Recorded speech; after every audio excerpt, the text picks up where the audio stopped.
생명의 샘가 이영훈 목사입니다. 오늘은 4월 3일 월요일이죠. 오늘도 하나님의 크신 은혜로 출발하시고 한 주간 내내 하나님과 동행하는 나와 여러분들이 되기를 원합니다. 샘가에서는 레위기서를 묵상을 하는데 오늘이 34번째 시간입니다. 14장 21절에서 32절까지 가난한 나병 환자 정결의식이라는 내용입니다. 오늘 묵상할 단락은 특별하죠. 하나님께서 가난한 자를 배려하시는 내용이 담겨있기 때문입니다. 그렇습니다. 가난은 결코 정결케 하시는 하나님의 은혜를 가로막는 걸림돌이 될 수 없죠.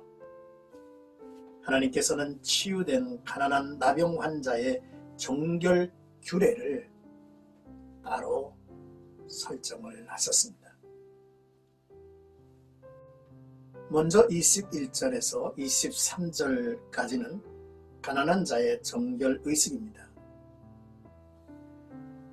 가난한 나병 환자의 여호와께 드릴 속건 제물은 어린 순양 한 마리와 고운 가루에 기름을 섞은 것과 또 기름으로 하고 속죄제, 정결제사와 번제의 제물은 산비둘기와 집비둘기 2마리로 드리도록 했습니다.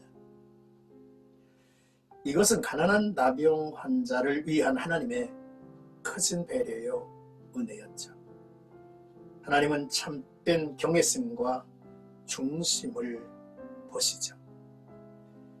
비둘기는 누구나 마음만 먹으면 쉽게 구할 수 있는 제물로서 가난한 사람도 준비할 수 있는, 쉽게 준비할 수 있는 예물이었습니다. 이제 24절에서 29절까지는 속건제 어린 양과 기름에 대해서 설명하죠.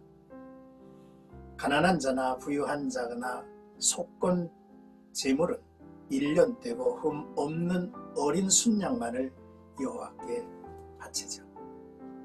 속건제는 치유된 가난한 나병 환자가 선민으로서 하나님과 맺은 언약 관계로 완전히 복귀하기 위한 제사였기 까닭입니다. 제사장은 어린 양과 기름 한 록을 가져다가 요제로 삼고 어린 양의 피를 취하여 제물을 드린 가난한 나병 환자의 오른쪽 귓뿌리와 오른쪽 엄지손가락과 오른쪽 엄지발가락에 발랐습니다. 제사장은 그 기름을 여호와 앞에 7번 뿌리고 정결케 한 후 희생의 피를 발랐던 나병 환자의 그 부분에 다시 발랐죠. 이것은 하나님과 치유된 가난한 나병 환자 사이에 하나님의 임재와 연합을 상징하는 것으로 여겨집니다. 그리고 기름을 머리에 붓은 것은 치유된 나병 환자로서 이제 온몸과 인격이 하나님 앞에서 정결케 됨으로써 그가 하나님께 헌신하기 합당한 사람이 된 것을 의미하죠. 30절에서 32절까지는 속죄제, 소제, 번제에 대한 말씀입니다.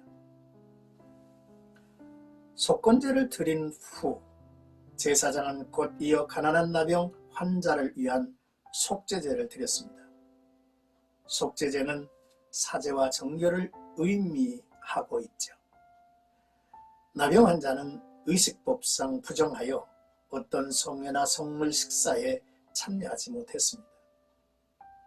속죄제는 도덕적, 의식법상의 죄를 속죄받기 위해 정결함을 얻기 위해 드려졌죠. 그는 속죄제를 드림으로써 모든 부정으로부터 정결하게 되어서 비로소 성회나 성물 식사에 참여할 수 있는 자격을 받게 되었습니다. 그리고 제사장은 비둘기 한 마리로 속죄제를 드리고요. 또 한 마리는 소제와 함께 번제로 드리게 했습니다. 이는 정결함을 받은 자가 그의 몸과 그의 삶을 하나님 앞에 드려 헌신한다는 뜻이 거기에 담겨져 있죠.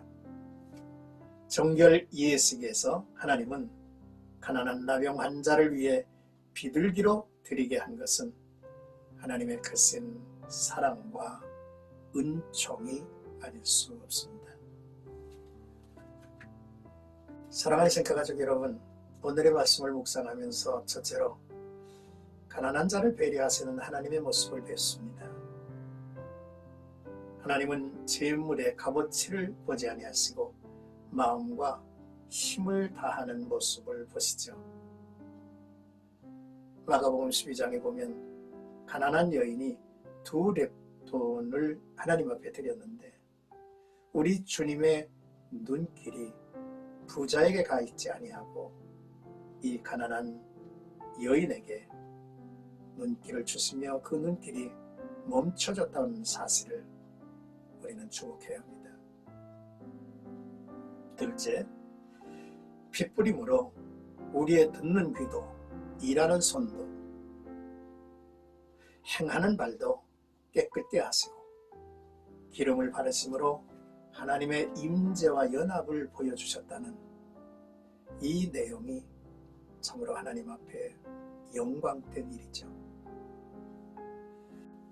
셋째, 나은 자가 나음을 받고 하나님 앞에서 정결케 된 것은 놀라운 축복이며 소제와 함께 번제를 드림으로 자기의 몸과 삶을 하나님 앞에 드리게 되고 헌신하게 되었으니 축복이고 행복인 것입니다.